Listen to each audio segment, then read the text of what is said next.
안녕하세요, 여러분. 반갑습니다. 자, 이번 차시에서는 우리가 세 가지에 대해서 학습을 할 예정입니다. 첫 번째, 4차 산업혁명의 개념에 대해서 우리가 알아보겠습니다. 그리고 이번 교육에 있어서 주요 개념인 인공지능, 머신러닝, 딥러닝 용어에 대해서 우리가 정의를 알아보겠습니다. 그 다음에 실질적으로 우리가 인공지능, 머신러닝, 딥러닝 개념을 알고 나서 구현을 해야 됩니다. 그래서 이 구현을 하는 데 있어서 필요한 선수 지식들에 대해서 학습을 해보겠습니다. 자, 첫 번째, 4차 산업혁명에 대한 정의입니다.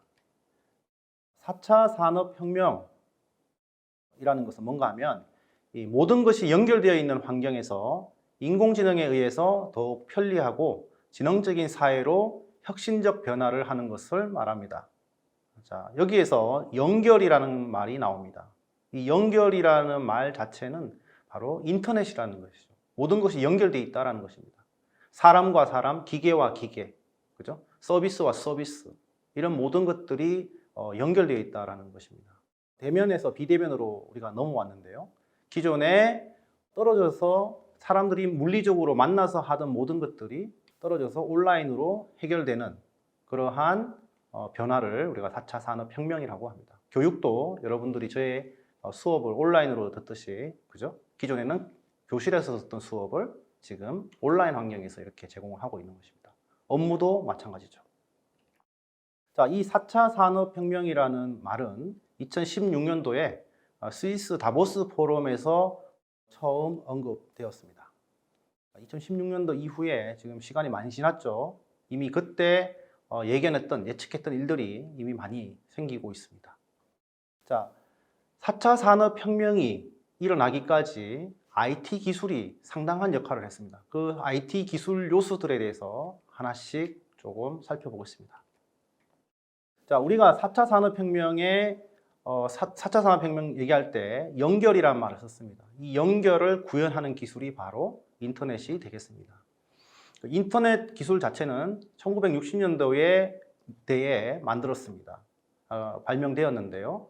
자, 실제 인터넷 서비스와 기술이 확산되는 시기는 1990년대 중반 이후부터입니다.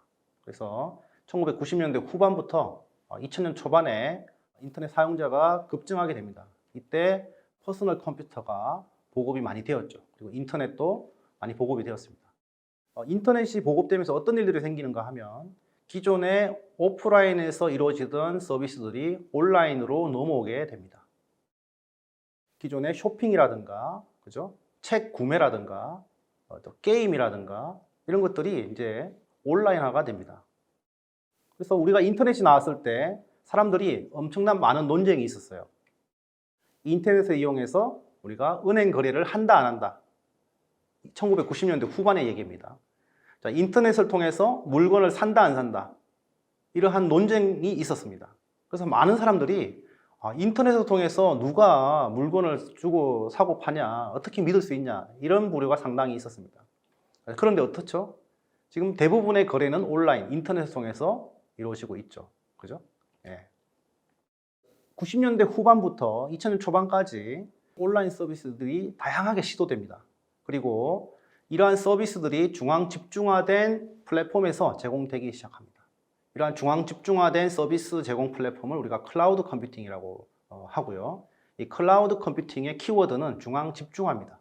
그래서 여러분들이 인터넷으로 클라우드에 접속을 하면 저장 공간도 사용할 수 있고 컴퓨터 시스템도 사용할 수 있고 소프트웨어도 사용할 수 있는 기술을 의미합니다. 그래서 클라우드 컴퓨팅 기술 플랫폼 위에서 우리는 언제 어디서든 인터넷만 연결되면 소프트웨어, 하드웨어, 저장 공간까지 이제 사용할 수 있게 되는 것이죠. 자, 그리고 획기적인 변화가 하나 발생하는데 2007년도에 애플에서 아이폰 3를 출시하게 됩니다. 자, 아이폰 3가 주는 의미는 무엇인가 하면 우리가 인터넷을 어디서든 이동하면서 쓸 수 있다는 것입니다. 기존에는 인터넷을 사용하기 위해서는 데스크탑 컴퓨터에 앉아서 주로 사용을 할 수 있었는데 이 스마트폰이 나오면서 이제는 이동하면서 언제 어디서든 소프트웨어를 사용할 수 있고 인터넷을 사용할 수 있게 된 거죠. 자, 그렇게 하면서 급성장하는 서비스가 있었는데 바로 소셜 네트워크 서비스입니다. 그래서 그때 2000년도 후반에 페이스북이라든가 트위터라든가 이러한 서비스들이 폭발적으로 성장하게 됩니다. 그 당시에 유튜브 플랫폼도 나오게 되죠. 그래서 이미지, 동영상, 텍스트 이러한 데이터들이 개인마다 매일같이 생산해내는 환경이 만들어집니다.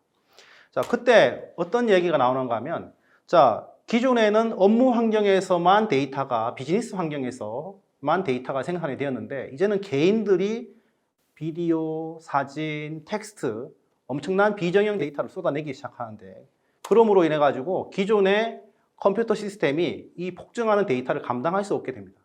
그래서 새로운 구조를 가지는 컴퓨터 시스템을 고안하게 되는데, 그것이 바로 빅데이터가 되겠습니다. 이 빅데이터라는 것은 많은 양의 데이터라고도 우리가 하지만 많은 양의 데이터 자체를 처리하는 기술도 우리가 빅데이터라고 얘기합니다. 네. 그래서 이 빅데이터라는 것이 나오고요. 그 사람들이 생산해내는 데이터, 컴퓨터에서 생산하는 데이터에서 스마트폰이 생산해내는 데이터, 그 다음에 센서에서 생산해내는 데이터, 이런 것들을 통해 가지고 사람들이 기존의 데이터를 우리가 분석을 하게 되면 우리가 뭔가를 예측할 수 있겠구나 라는 생각을 하게 되고, 그 예측하는 기술의 핵심 기술이 바로 인공지능이 되겠습니다. 자, 그 예측에 있어서 범위가 기존의 텍스트 데이터에서 이미지 데이터, 영상 데이터까지도 이제 대상 범위가 달라지게 되는 거죠. 자, 그리고 지금 요즘에 이슈가 되는 것이 무엇인가 하면, 이 빅데이터를 빨리 처리할 수 있으면 인공지능 모델을 더 정교하게 만들 수 있다라는 생각을 하게 됩니다. 그죠? 그래서 기존의 컴퓨팅 시스템보다 훨씬 빠른 기술이 있는데 바로 이제 이 양자 컴퓨터로 이렇게 발전하게 되는 거죠. 컴퓨팅 파워가 기존의 수천 배, 수만 배까지 빨라지게 됩니다. 자, 인터넷부터 시작된 이 기술의 발전, 인공지능까지의 이 기술의 발전을 기반으로 이 4차 산업혁명이 시작이 되었는데요. 그런데 이미 기술적인 준비는 다 준비가 되었는데 사람들이 수용하는 데 있어서는 좀 장벽이 있었습니다. 왜냐하면 기존의 관성이 있잖아요. 사람들은 기존에 살던 대로 산단 말이죠. 그런데 작년에 코로나가 발생하면서 사람들이 불가피하게 이러한 IT 기술을 받아들일 수밖에 없는 환경이 되었습니다. 자, 그렇게 됐기 때문에 지금 우리 사회 전반에 기존에 대면으로 하던 것들이 비대면으로 변하게 되었고, 그 가운데 이 IT 기술이 많이 사용되고 있는 것이죠. 네. 자, 그러면 우리가 우리의 지금 이 4차 산업혁명을 가속화시키는 인공지능 기술, 그 다음에 인공지능 기술에 대한 안에 있는 머신러닝, 딥러닝 이 용어들에 대해서 조금 살펴보겠습니다. 자, 인공지능 기술이라는 것은 우리의 인간이 처리하는 정보 처리를 소프트웨어가 대신하는 것을 말합니다. 자, 사람이 시각적으로 정보를 받아서 정보 처리를 해서 판단을 내려서 출력을 하죠. 입으로 출력을 하고, 자, 소리를 들어서 정보 처리를 해서 의사결정을 하고요. 또 촉각을 통해서 정보를 입력받아서 의사결정을 합니다. 그죠? 인간이 하던 정보 처리를 인간이 고유하다고 인간만이 할 수 있다고 생각했던 그 정보 처리를 이 소프트웨어가 대신하게 되는 것입니다. 이 기술 자체를 우리가 인공지능이라고 합니다. 그 인공지능 안에 이 데이터를 기반으로 한 기술 자체를 우리가 머신러닝이라고 하고요. 그 머신러닝 기술 안에 인간의 두뇌, 뇌가 정보 처리하는 과정을 모방해서 만든 알고리즘을 딥러닝이라고 합니다. 그래서 다시 정리하겠습니다. 인공지능이라는 것은 인간의 학습 능력, 추론 능력 등을 이 컴퓨터를 통해서 구현하는 포괄적인 개념이다. 이렇게 이해를 하시면 되겠습니다. 자, 두 번째, 이 머신러닝이라는 것은 이 데이터를 이용해 가지고 이 명시적으로 정의되지 않은 패턴을 학습해서 미래의 값을 예측하는 기술을 말합니다. 이 머신러닝 기술에 있어서 가장 핵심적인 알고리즘이 바로 이 선형 회귀와 분류가 되겠습니다. 자, 마지막으로 딥러닝은 뭐라고요? 머신러닝 기술의 하나로서, 그죠? 인간의 신경망, 뇌에서 작동하는 이 신경망을 모방해서 만든 알고리즘이 되겠습니다. 지금 이 딥러닝 기술이 성숙하고 안정화됨으로 인해 가지고 지금 다양한 서비스들이 나오게 됐고 인공지능 기술들이 보편화되기 시작한 것입니다. 자, 머신러닝에서 리그레션과 클래시피케이션, 회귀와 분류에 대해서 조금 설명을 드리겠습니다.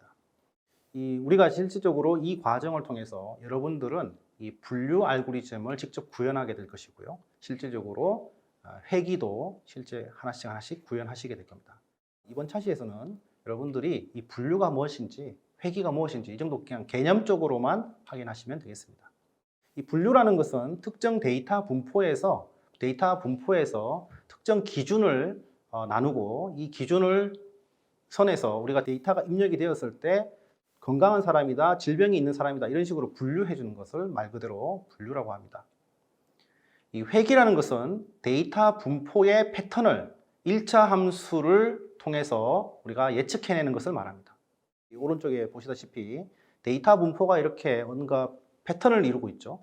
이 패턴을 가장 잘 표현해내는 1차 함수를 우리가 그려내는 것, 가장 최적의 1차 함수를 만들어내는 것, 이것을 우리는 회귀라고 합니다. 자, 이 회귀가 있으면 우리가 어떤 점이 좋을까요? 자, X축이 있는 진이라는 정보에 특정 값을 우리가 입력이 됐을 때 이것의 어떤 예측값을 우리가 찾아낼 수 있겠죠. 패턴이기 때문에. 자, 근데 이 최적의 선을 구하기 위해서 어떻게 해야 될까요? 그죠? 자, 이 최적의 선을 찾는 방법, 이것들을 우리가 또 이 교육을 통해서, 이 과정을 통해서 학습하게 될 것입니다. 자, 딥러닝은요, 인간의 뇌세포 상호작용을 모방해서 만든 알고리즘이라고 했습니다. 그래서 이전 뉴런의 출력을 각각의 입력으로 받아서 플러스 또는 마이너스 가중치를 통해서 전체의 합을 합해서 그것이 특정 임계치를 넘으면 그 다음 단계로 넘어가고 그렇지 않으면 거기에서 멈추는 이런 원리를 구현한 기술입니다. 그림에서 보시다시피 자, 이전 촉수라고 하는데 거기에서 전달받은 정보를 핵에서 그죠? 계산해서 특정 임계치가 넘어가면 정보의 강도라든가 정보의 양이라든가 이것이 특정 임계치를 넘어가면 그 다음 단계로 넘겨주는, 그래서 여러 개의 계층을 거치면서 정보를 처리하는 방법, 이것을 우리는 딥러닝 기술이라고 합니다. 우리 이 과정에서는 머신러닝의 선형 회귀, 분석까지, 분류까지 우리가 학습을 하게 될 것이고요. 이 딥러닝은 분류와 회귀 알고리즘을 조금 더 고난이도로 활용하는 기술이 되겠습니다. 자, 머신러닝과 딥러닝을 구현하는 방식은 크게 두 가지로 나눌 수가 있습니다. 자, 첫 번째는 지금 우리가 딥러닝 프레임워크를 사용하는 방식이 있습니다. 텐서플로우라든가 사이킷런이라든가 이러한 프레임워크를 이용해서 머신러닝을 또는 인공지능을 구현할 수가 있습니다. 자, 그런데 이러한 머신러닝 프레임워크를 사용할 때 어떤 단점이 있는가 하면은 모든 구현 자체가 기존에 만들어진 API를 그대로 따다가 사용하는 방식이기 때문에 우리가 빨리 개발은 할 수 있습니다. 하지만 문제점은 뭔가 하면 너무 그 코드 자체가 추상화되어 있기 때문에 이 API 내부의 작동 원리라든가 그것의 구조 자체를 알 수 있는 방법이 없습니다. 그래서 단지 우리가 그것을 재사용하는 정도의 수준까지만 할 수 있고 그것을 커스터마이징 하거나 조금 더 개선할 수 있는 방법이 없는 것이죠. 자, 이런 단점이 있다는 것입니다. 예를 들어 가지고 지금 여기에 보시는 이 밑에 보이는 이 코드가 바로 선형 회귀를 구현하는 텐서플로우 코드가 되겠습니다. 자, 코드 자체는 지금 10줄 남짓밖에 되지 않습니다. 10줄만 가지고도 우리가 쉽게 선형 회귀 모델을 만들고 예측까지 할 수 있습니다. 상당히 코드가 짧아요, 그죠? 그래서 데이터셋을 우리가 생성을 하고 데이터셋을 가지고 우리가 모델을 만들고 데이터 인공지능 모델을 만들고요. 자, 그 다음에 모델에서 우리가 최저값을 찾기 위한 옵티마이저를 정하고 그 다음에 손실 값을 계산하기 위한 방법을 정하고요. 그 다음에 파라미터 계산한 다음에 예측을 하면 됩니다. 그러니까 지금 그냥 개념적으로 제가 말씀드린 것을 한 줄 한 줄 코드로 이렇게 구현하는 것, 이것이 이제 프레임워크를 이용한 방식입니다. 다 한 줄이죠. 근데 사실 그 한 줄 안에는 다양한 개념들과 원리들이 적용되는 것입니다. 근데 우리가 이 API를 사용하다 보면 우리가 개선할 수가 없어요. 그래서 발전이 없습니다. 그래서 우리 이 과정에서는 이 파이썬 언어를 가지고 처음부터 끝까지 다 개발하는 방식을 알려드리려고 합니다.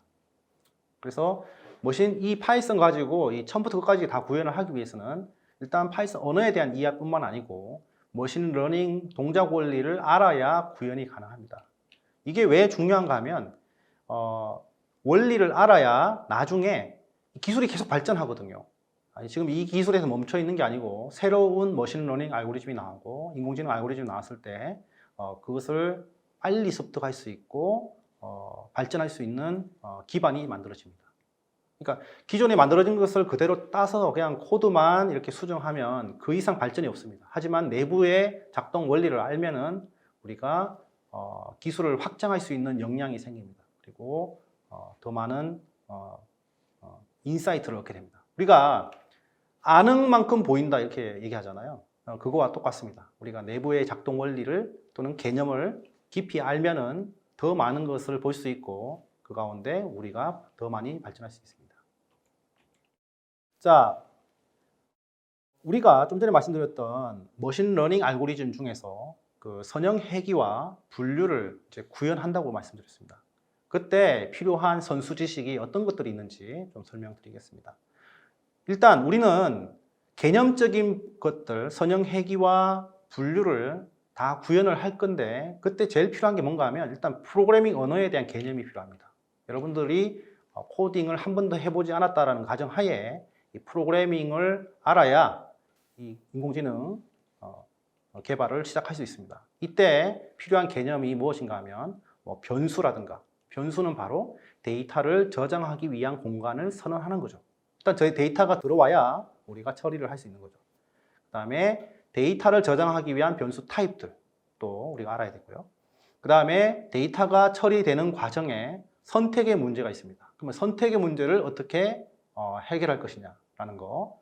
그 다음에 데이터가 반복적으로 처리되는 것, 반복의 문제도 우리가 좀 학습을 해야 되고요. 그 다음에 데이터를 처리하는 데 있어서 모듈화를 구현하기 위한 함수에 대해서 우리가 또 학습을 해야 됩니다. 그 다음에 이 프로그래밍 언어에 있어서 중요한 것이 있는데 바로 객체지향이라는 말입니다. 이 객체지향에 대해서 우리가 구현하기 위해서는 바로 클래스 개념을 또 알아야 됩니다.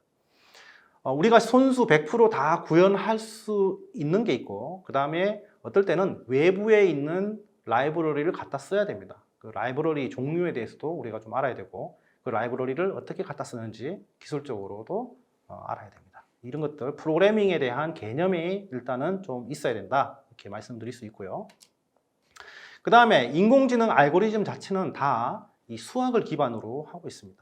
그래서 이 수학이 선형대수라는 수학이 좀 필요한데 그 수학에서도 뭐 어려운 부분이 아니고요. 일단 1차 함수가 무엇인지, 1차 함수에 대한 이해, 그죠? 기울기, 그죠? 그 다음에 절편 이런 개념이 있지 않습니까, 그죠? 그 기울기와 절편 이것을 어떻게 우리가 찾아가느냐 이게 이제 키워드인데 그 부분하고 그 다음에 이러한 시그마라든가 파이에 대한 개념이 있으면 되겠습니다. 그 다음에 데이터를 처리하는데 핵심이 되는 행렬 연산에 대해서 여러분들이 좀 숙지를 하고 있어야 됩니다.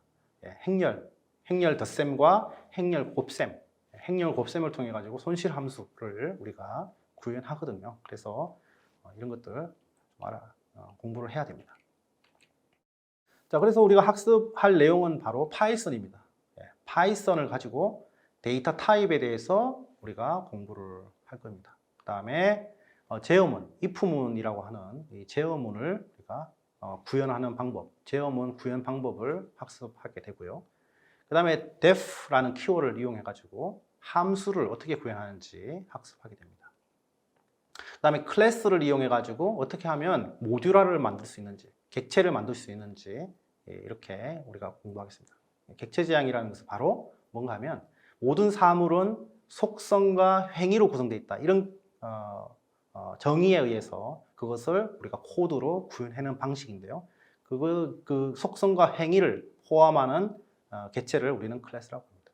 아무튼 클래스에 대해서 우리가 공부를 하고, 라이브러리를 이제 우리가 파이썬에서 어떻게 가져다 쓰느냐, 특히 numpy라는 수치를 처리하는 라이브러리, 그 다음에 처리한 결과를 시각화해 주는 라이브러리, 두 가지에 대해서도 우리가 또 학습을 하게 됩니다.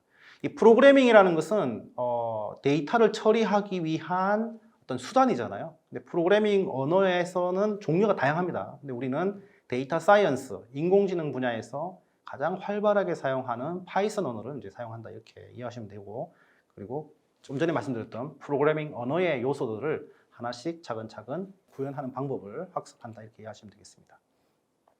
그 다음에 이 파이썬 언어를 가지고 좀 전에 설명드렸던 어떤 손실함수라든가 최저값을 찾기 위해서 우리가 미분이라는 개념을 사용합니다. 수학에 있어서. 그래서 미분의 개념을 일단 알아야 되고요. 그 미분의 개념을 알고 나서 편미분 개념까지 이해를 하면 되겠습니다. 그리고 나아가서 이 미분과 편미분을 실제로 파이썬으로 구현하는 것까지 이번 과정에서 학습을 하게 됩니다. 이 편미분, 미분과 편미분을 통해서 우리가 어디에 활용하는가 하면 최저값을 찾기 위해서 이 미분을 활용합니다. 손실함수에서 최저값을 찾는 방법으로 우리가 미분을 사용한다는 거죠. 그래서 이 부분은 뺄 수가 없습니다. 그래서 수학에 있어서는 제일 중요한 게 1차 함수를 이해해야 되고, 행렬, 그 다음에 미분, 이 세 가지가 사실 이 과정에서 가장 중요하게 다루는 수학의 개념이 되겠습니다. 자, 이렇게 파이썬 언어에 대한 코딩하는 방법, 그죠? 파이썬 언어 자체에 대한 우리가 학습을 하고, 프로그래밍 언어에 대한 개념도 이제 익히고요. 그 다음에 이 미분과 편미분에 대한 개념을 알면서, 그 다음에 이 선형 회귀 알고리즘을 이제 구현하게 됩니다. 이렇게. 그래서 선형 회귀 알고리즘을 우리가 공부를 하면서 이 동작 원리를 학습하게 됩니다. 이때 경사 하강법 뭐 이런 것들을 또 배우게 되고요. 손실함수 이렇게 배우게 됩니다. 자, 이때 선형 회귀를 배울 때 단순 선형 회귀 또는 다변수 선형 회귀, 이렇게 두 가지로 나눠서, 자, 입력 변수가 하나일 경우와 입력 변수가 2개 이상인 경우에 대해서 구현하는 방법, 이런 것들을 하나씩 차근차근 우리가 해보고, 실제로 이 에듀테크 분야에서 생산되는 데이터를 가지고 한번 실험을 해보도록 하겠습니다. 선형 회귀를 다루고 나서 그 다음으로 우리가 구현할 알고리즘이 바로 이제 분류가 되겠습니다.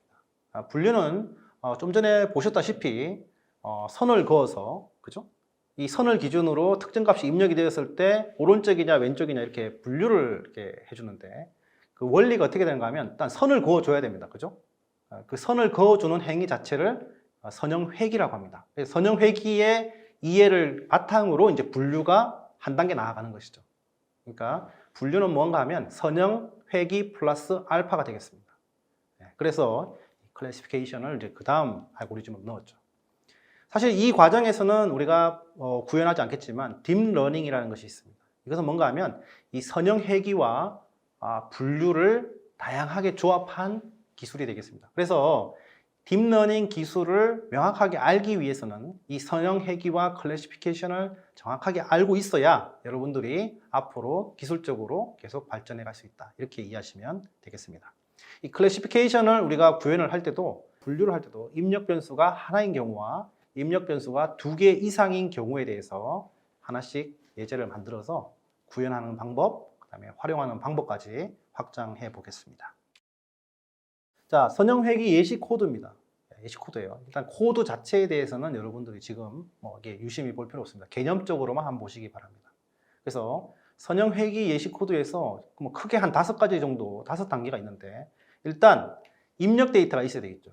그래서 선형 회귀는 어떻게 보면 지도학습이죠. 그죠? 지도학습이라는 건 뭐예요? 입력값과 정답이 같이 나오는 겁니다. 네, 이렇게. 그죠? 그래서 입력값과 정답값이 같이 나오는 경우를 우리가 이제 지도학습이라고 하는데, 이렇게 데이터셋을 준비를 하고요. 그 다음에 임의의 가중치와, 결국 선형회귀의 키워드는 뭐라고 했어요? 점의 분포를 보고 이 점의 분포를 가장 대표하는 선을 그어주는 것을 우리가 선형회귀라고 했습니다. 그죠? 그 선형회귀에서 이 선을 그을 때 중요한 게 두 가지 요소가 있는데, 바로 기울기와 절편이 되겠습니다. 그래서 우리가 임의로 기울기와 절편을 이렇게 정해주고요. 그리고 나서 각각의 위치에서 손실함수를 구현해 줍니다. 손실함수 지금 어떤 건지 지금 감이 안 오시겠지만, 일단 손실함수라는 것을 구현하고, 그 다음에 손실함수에서 최저값을 찾기 위해서 우리가 미분을 활용한다고 했습니다. 그래서 미분을 우리가 이렇게 구현을 합니다. 그죠? 그래서 지금 1단계 데이터를 입력을 받는다. 그 다음에 임의의 기울기와 그 다음에 절편을 찾는다. 그 다음에 손실함수 구한다. 근데 이 세 줄이지만 손실함수를 어떻게 구하는지 개념적으로 알아야 되겠죠. 그런 것들 다 이제 앞으로 설명을 할 거고요. 미분도 이렇게 합니다. 그 다음에 최저값을 찾기 위해서 뭐라고요? 이 손실함수에서 오른쪽에서 왼쪽, 왼쪽에서 오른쪽, 또는 이렇게 해서 한 단계 한 단계 옮겨가면서 최저값을 찾아야 되죠. 그때 반복이 필요한 거예요. 그죠? 그래서 여기서 보면 for라는 문을 이용해서 8,000번 반복하는 거거든요.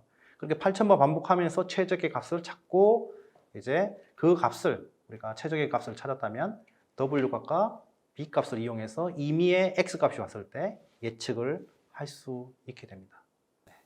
어때요?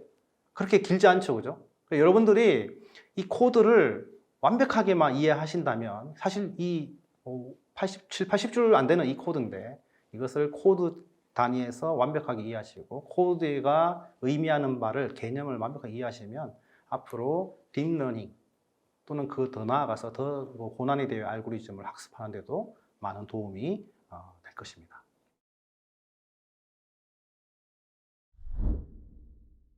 자, 이번 차시 정리를 하겠습니다. 우리 이번 차시에서 크게 세 가지에 대해서 알아보았습니다. 첫 번째, 이 4차 산업혁명에 대해서 우리가 학습을 했습니다. 그죠? 그래서 인터넷부터 시작해가지고 인공지능, 빅데이터 기술을 기반으로 해서, 그죠? 서비스들이 연결이 되고 그것이 급격한 디지털 전환을 이루는 데에 기반 기술이 되었다. 그죠?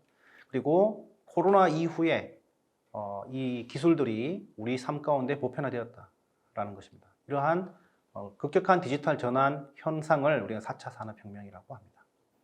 자, 두 번째, 인공지능, 머신러닝, 딥러닝 용어에 대해서 우리가 학습을 했습니다. 인공지능 기술이라는 것은 뭐라고요?